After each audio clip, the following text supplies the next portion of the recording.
Bem-vindos ao Baixo Clero, podcast semanal de política do UOL. Gravado toda quinta-feira, o programa conta com a participação dos blogueiros do UOL, Josias de Souza, Thales Faria e Leonardo Sakamoto. Sou do Baixo Clero, sem qualquer problema, mas é um sinal que todos têm espaço aqui nesse maravilhoso Brasil.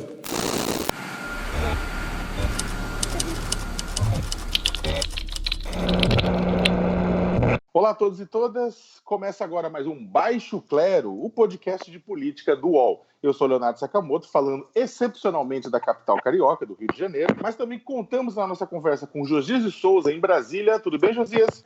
Tudo bom, Sakamoto, vamos em frente. E também com Thales Faria, também em Brasília. Thales, você tá por aí? Tudo bem, Sakamoto. Saudade do meu Rio de Janeiro, hein? Saudade do Rio? Aqui então, tá aquela coisa, tá um mormaço com uma chuvinha, com uma coisa variando assim, né? Eu, na verdade, tava preferindo o frio de São Paulo, né? Mas vamos que vamos. Ó, no programa de hoje a gente vai tratar da antecipação do debate eleitoral pelo presidente Jair Bolsonaro e o debate aberto na economia quando ele sugeriu flexibilizar o teto de gastos públicos, né? É a famosa emenda do teto dos gastos que foi aprovada durante o governo Michel Temer, que limita o crescimento de gastos públicos à inflação. Neste primeiro bloco, a gente vai tratar exatamente do tema da antecipação eleitoral. Jair Bolsonaro trouxe toda a discussão que deveria estar em 2022, ou próximo disso, a respeito da sua sucessão ou reeleição, para agora. Tem distribuído sopapos, pontapés em nomes presidenciáveis, como o apresentador Luciano Huck, como o governador de São Paulo, João Dória, e, paradoxalmente, trata seu próprio ministro da Justiça, Sérgio Moro, como combatente inimigo.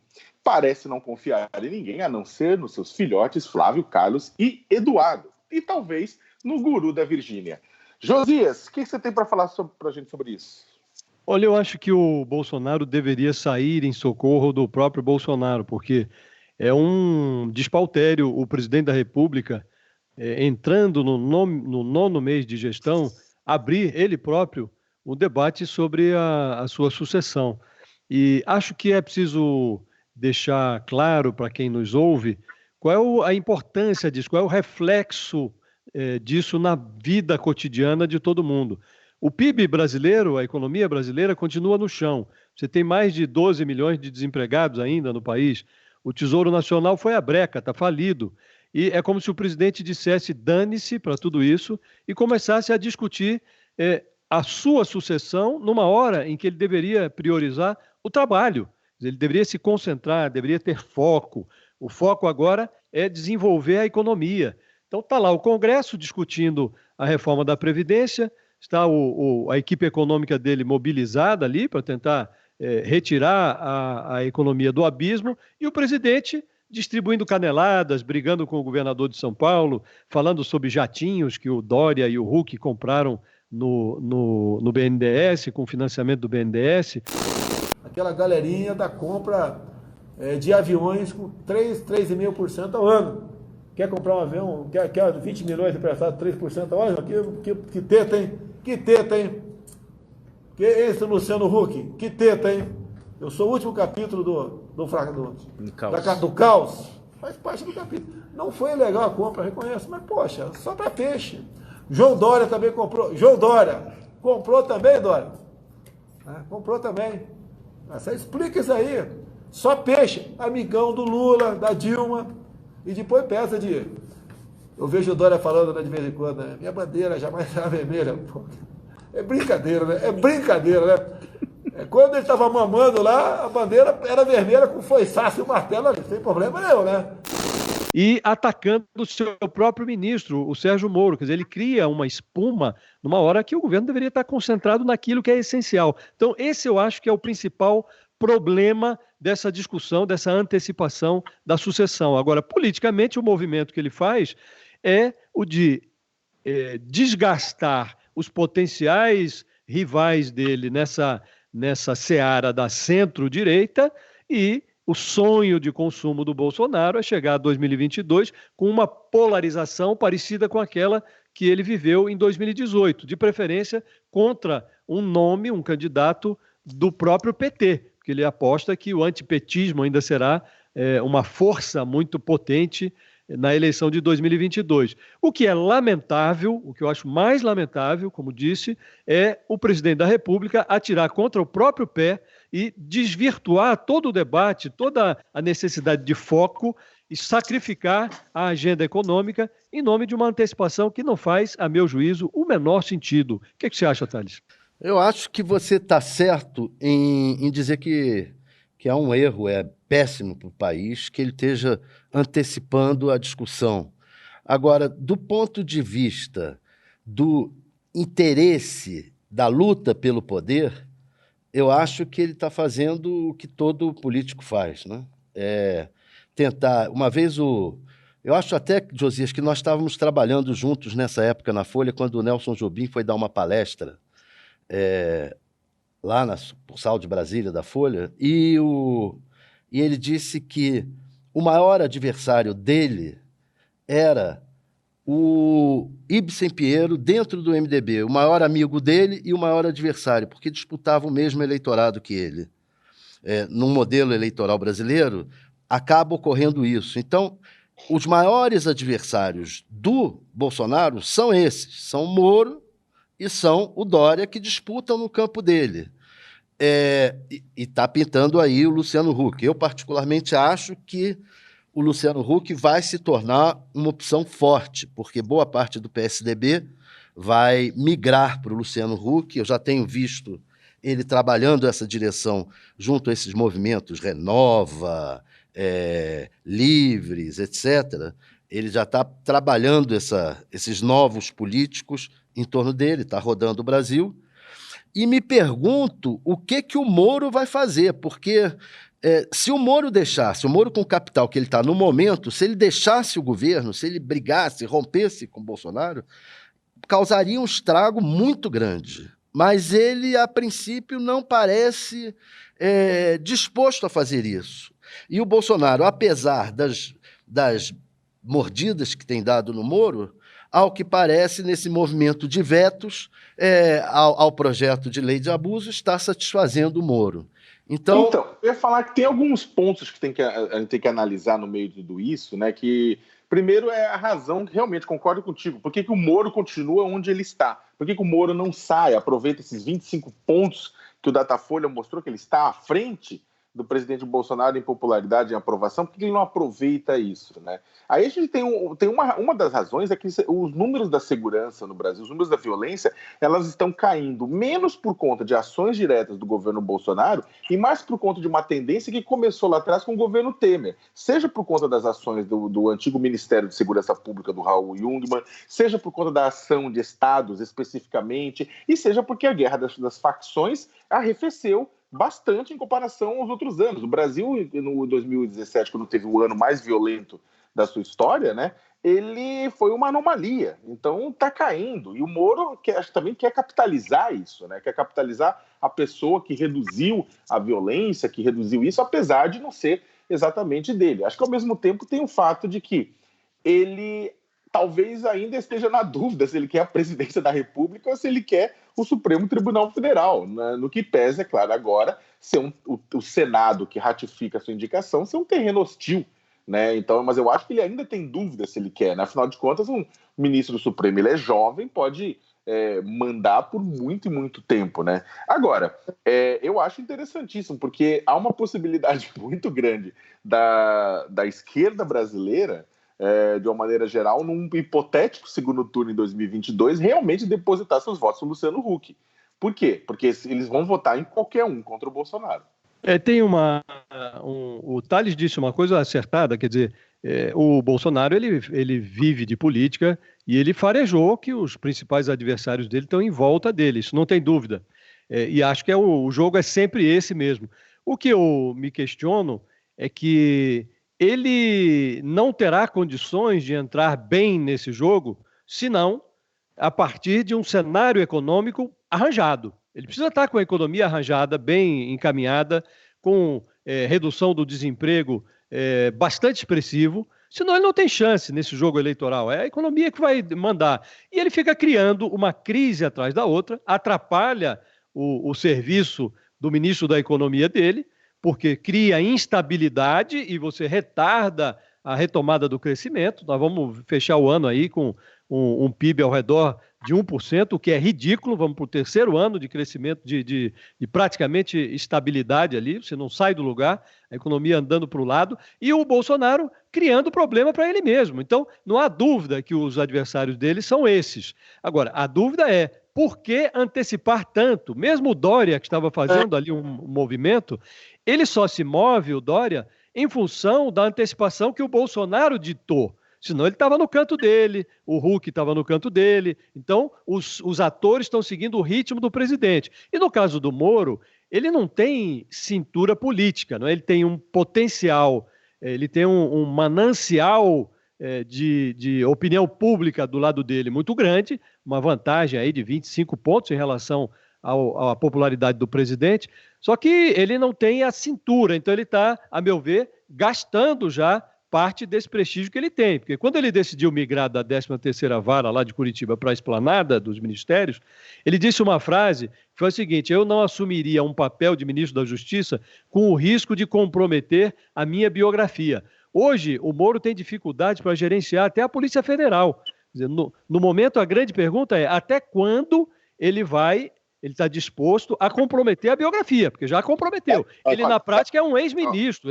Cá para nós, ele hoje tem dificuldade de gerenciar a biografia dele diante das denúncias do Intercept, etc. Uma questão que eu queria fazer para vocês é, e a esquerda? Por quê? Esse campo aí está com pelo menos 4 candidatos já mais ou menos colocados, né? O próprio Bolsonaro, o Moro, o Dória e o Luciano Huck. E a esquerda? A esquerda eu não estou vendo uma opção clara. O Haddad não é aceito pelo próprio PT. O PT não aceita nomes de fora, como Flávio Dino, não costuma aceitar nomes de fora, que seriam mais ou menos, seriam mais ou menos colocados, como Flávio Dino, o governador do Maranhão, que é do PCdoB. O Lula, eu acho que há uma esperança entre os petistas de que ele acabe sendo solto e possa voltar a ser candidato. Então, como é que vai a esquerda chegar a 2022? Olha, eu vou dar um pitaco aqui, que é o seguinte: o Haddad, ele nos arranjos internos do PT, a Gleisi fica com a gestão interna do partido e o Haddad meio que ficou com a discussão externa, política, né? De externa, digamos, fora Congresso, essas coisas, né? O PT não tem um outro candidato tirando o Haddad para 2022, a menos, é claro, que o Lula seja libertado, uma coisa desse gênero. O Ciro, candidato, não tem dúvida nenhuma.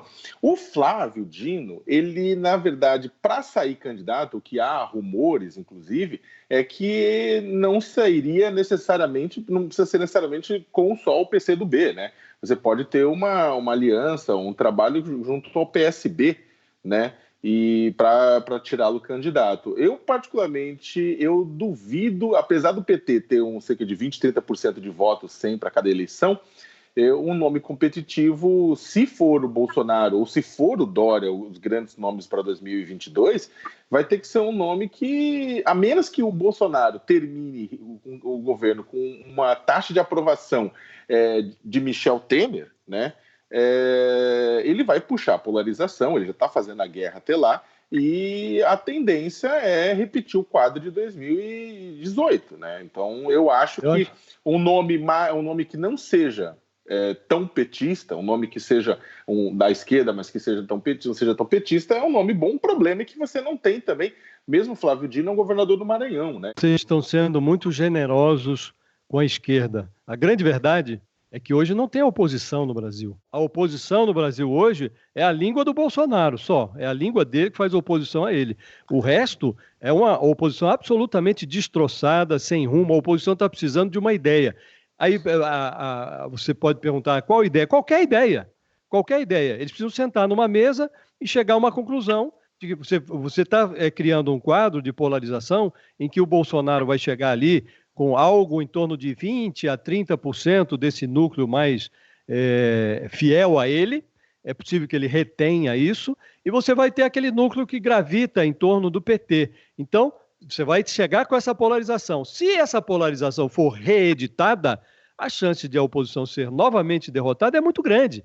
Porque... Mas foi o que eu falei, Josias, o que eu estou colocando, eu não estou falando que hoje tem uma oposição forte, sólida e atuante, na verdade. O que eu estou colocando é o quadro para 2022. 2022, se nada muito grave acontecer, se nada muito grave tirar as coisas dos trilhos, acaba se repetindo o que aconteceu em 2018. Porque na prática... Eu sou um pouco mais radical que você, Sakamoto, e tendo a concordar um pouco mais com o Josias. Eu acho que a oposição está sem opção. Ela está repetindo o erro da eleição de 2018, que é o seguinte: vamos de novo, e das outras eleições, vamos de novo esperar o Lula decidir o que vai fazer. O PT está nessa. O Lula vai decidir o que vai fazer, quem será o candidato, vai ser o Haddad? Pode ser, mas se o Lula der sua bênção, pode ser até que vá para fora se o Lula der sua bênção, mas não existe um projeto, não está colocado um projeto... Não existe, isso eu também concordo. Não existe como o PT já teve, como a esquerda já teve. E o que você tem hoje na prática, se você raciocina com o eleitorado, raciocinando mais ou menos com essas pesquisas que estão saindo aí, você tem um pedaço que está com o Bolsonaro, que oscila ali entre 1/3 e 29%, nesse momento, é o que está se passando.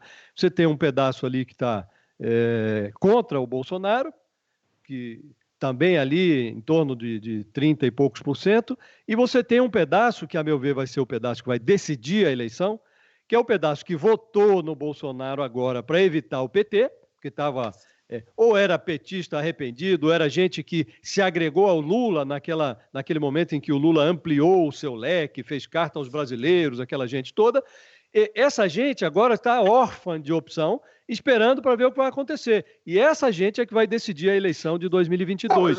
Só para a gente finalizar, até eu tenho que a gente tem que ir para o segundo bloco daqui a pouco, mas eu queria dar um rápido pitaco sobre isso. Eu concordo com o que vocês estão falando com relação ao cenário, mas vamos lembrar que quem ganhou em 2018 também foi um anteprojeto de país, na verdade. O Mauro Paulino apontou no Datafolha que o bolsonarismo raiz representa 15% do eleitorado. O que aconteceu é que venceu um anteprojeto de país, um anti-PT, ou o pessoal desalentado querendo qualquer coisa que não fosse aquilo que estava lá, na verdade, né? É o que mais ou menos está acontecendo, inclusive, na Argentina agora. Não é que o pessoal tá feliz com a volta de uma dobradinha com a Cristina Kirchner presente na chapa, mas também não quer aquilo que está lá, porque acha que o Macri afundou mais ainda. Então, é por isso que eu falo, depende, é claro, da economia, e determinadas fórmulas, por mais que batidas, podem se repetir. Desculpa, a gente detesta terminar o bloco, eu que estou conduzindo hoje, falando... Não, mas é isso, acho que você tem razão. É isso, a questão é saber como a economia vai se comportar, e só a minha impressão é que hoje você está num cenário tão polarizado que não me espantará se a solução vier do meio mesmo. As pessoas vão olhar e falar, bom, tivemos um extremo, tivemos outro, agora vamos procurar o caminho do meio. O problema é que não tem nenhum nome com voto ainda no meio, mas pode surgir. Tem que sempre lembrar que o meio, às vezes, é um buraco, no caso de uma rosquinha. Acho que está se colocando esse possível nome com voto está se colocando é o Luciano Huck. É verdade. Eu não excluo essa hipótese também, não. No primeiro bloco, a gente discutiu a respeito da antecipação da campanha eleitoral em 2022 pelo presidente Bolsonaro, e no próximo bloco, não percam, fiquem aí, a gente vai falar sobre o debate aberto na economia, quando o Bolsonaro sugeriu a flexibilização do limite do teto de gastos públicos. Não percam. Os podcasts do UOL estão disponíveis em todas as plataformas. Você pode ver a lista desses programas em uol.com.br/podcasts.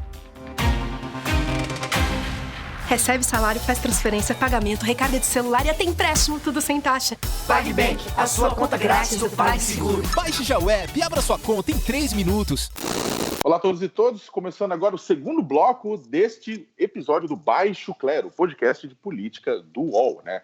Aqui Leonardo Sakamoto, do Rio de Janeiro, excepcionalmente, e José de Souza e Thales Faria, de Brasília.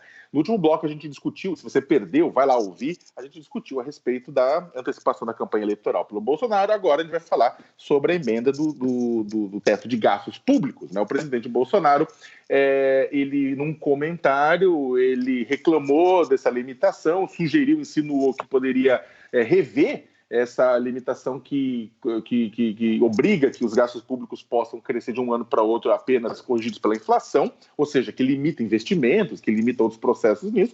E depois disso, nesta quinta-feira, ele já postou nas redes sociais dizendo que o teto não vai mudar, que as coisas não vão ser alteradas, provavelmente tomou um pito interno pela área econômica, que falou, Jair, não é por aí, e aí voltou atrás, colocou, mas isso foi suficiente para o debate estar na mesa, estar na boca de economistas, políticos, jornalistas, né? Agora comecei pelo Josias da última vez. Thales, começando por você, como é que você vê essa questão? Eu vejo que ele está tendo idas e vindas porque ele meio que não sabe mais o que fazer, a economia não anda.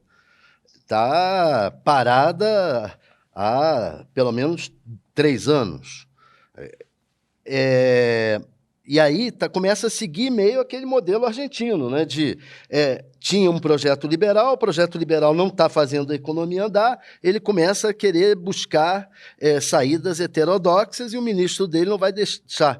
Com uma outra questão, a gente estava falando no bloco anterior dos inimigos internos. Quem são os inimigos políticos internos do Bolsonaro? O Moro, o Dória, talvez o Luciano Huck, e ele tem um inimigo interno e externo na área econômica que se chama Donald Trump, que está parando a economia do mundo numa guerra com a China. E essa guerra com a China está fazendo com que a economia do mundo pare, a economia do Brasil também pare, pelos problemas internos e agora agravada por essa questão externa, e o Bolsonaro está tonto diante disso tudo, diante, inclusive, do novo inimigo dele, que é o grande amigo Donald Trump. Josias? Eu acho o seguinte, nesse momento, você discutir a revisão do teto de gastos, muita gente criticou, foi implantado, existe, está aí.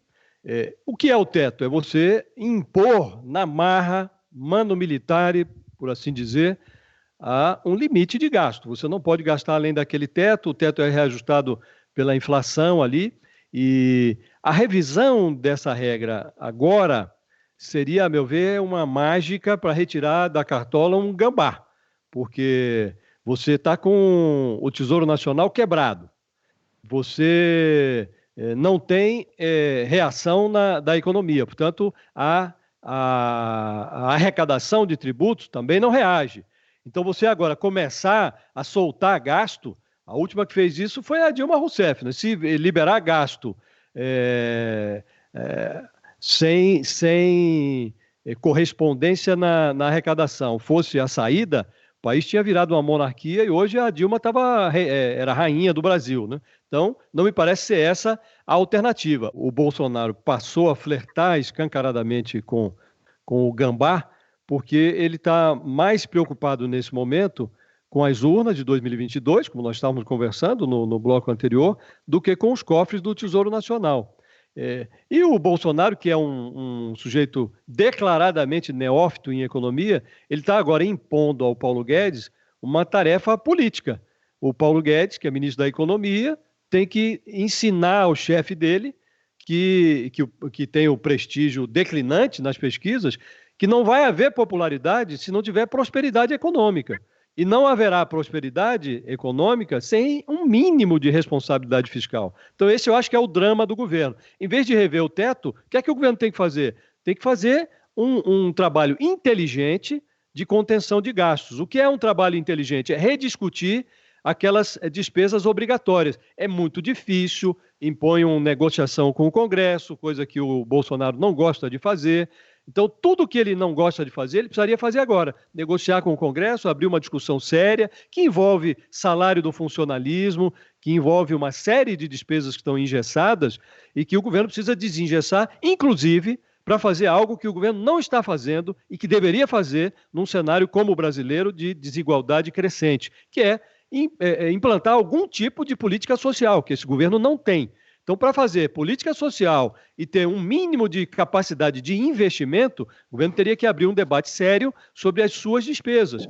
E aí entra a privatização, entra a rediscussão de salário de servidor, entra toda uma série de coisas que dependem de negociação. Mas só para fazer uma ponderação, gente, que também é o seguinte, eu não sou a favor de responsabilidade fiscal de maneira alguma.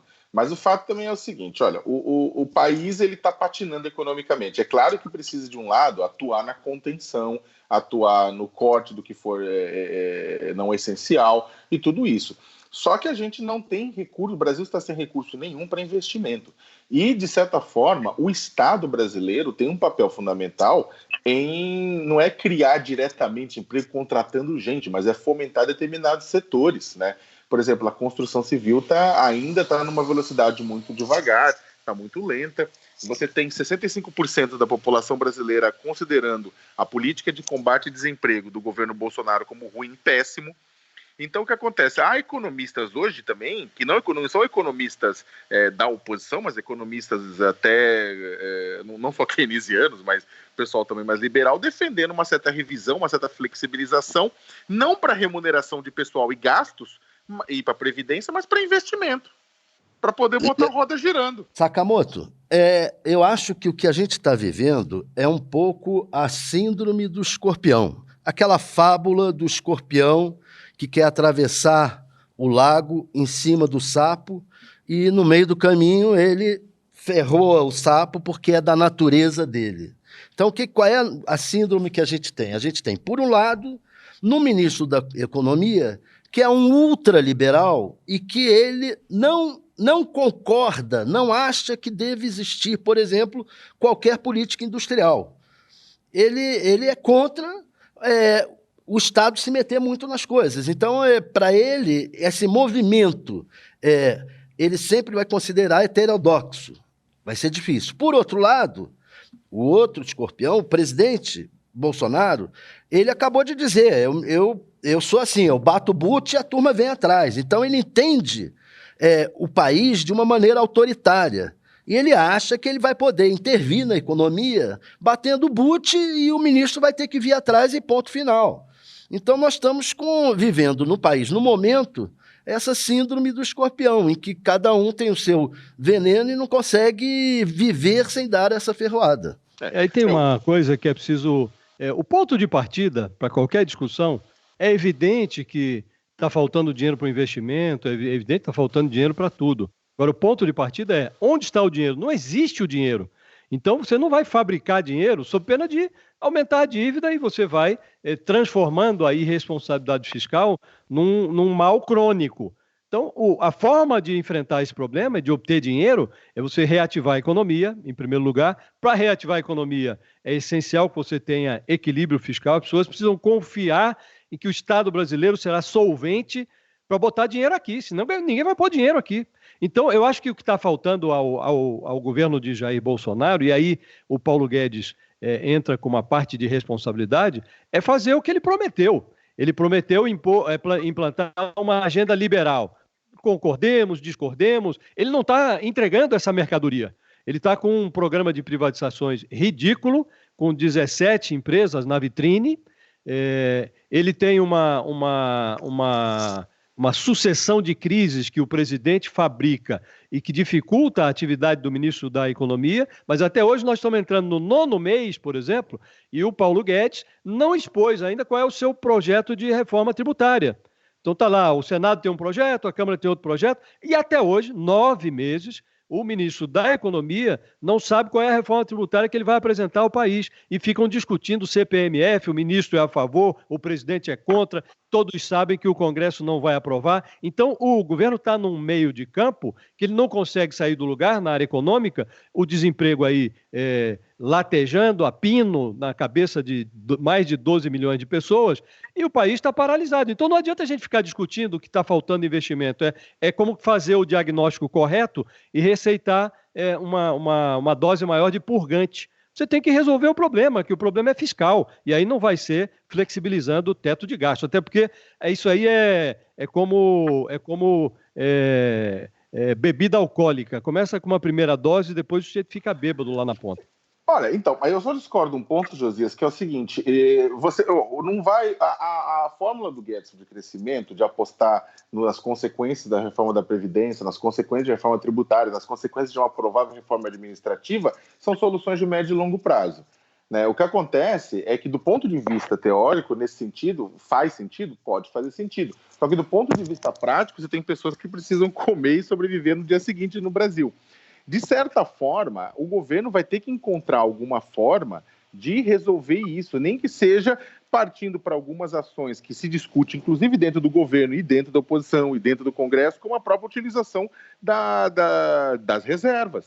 Porque não tem como, se você não... O que acontece é que, ao mesmo tempo que a gente está falando, apostando no futuro e no dia seguinte, a gente está comendo, a indústria já pipocou resultado negativo agora começando o terceiro trimestre. O crescimento do emprego também, ele continua solapando.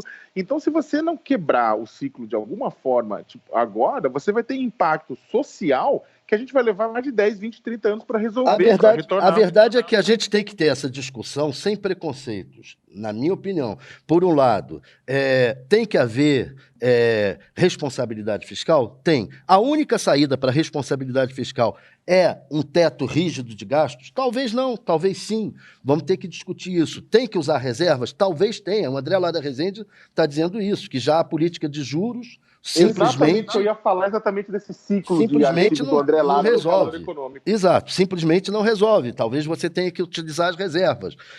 Você vai ter que ter uma política aí agora.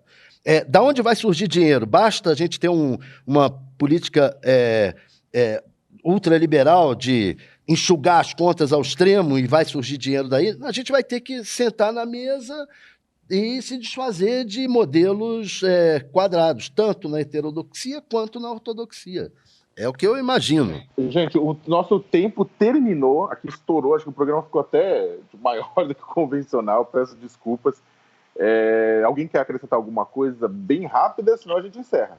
Acho que é isso, acho que nós estamos com um drama aí e a minha impressão apenas é que nós não vamos conseguir dinheiro gastando dinheiro, né? Então, tínhamos que discutir a sério as despesas. 93% do orçamento brasileiro está engessado. Isso não é possível continuar assim, é preciso discutir esses 93%.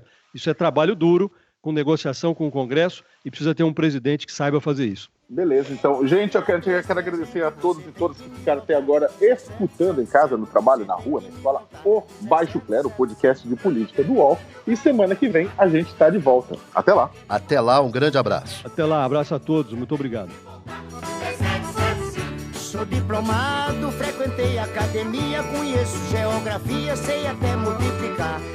Dei 20 mango pra tirar 3,300 e você tem que me voltar 17,700, você tem que me voltar. Chega ao fim esse episódio do Baixo Clero. Lembrando que você também pode conferir as melhores análises sobre o cenário político atual nos blogs dos nossos comentaristas no portal UOL. Baixo Clero tem pauta e edição de Maurício Duarte, edição de áudio de Amer Menegassi e coordenação de Diogo Pinheiro. Está encerrada a sessão!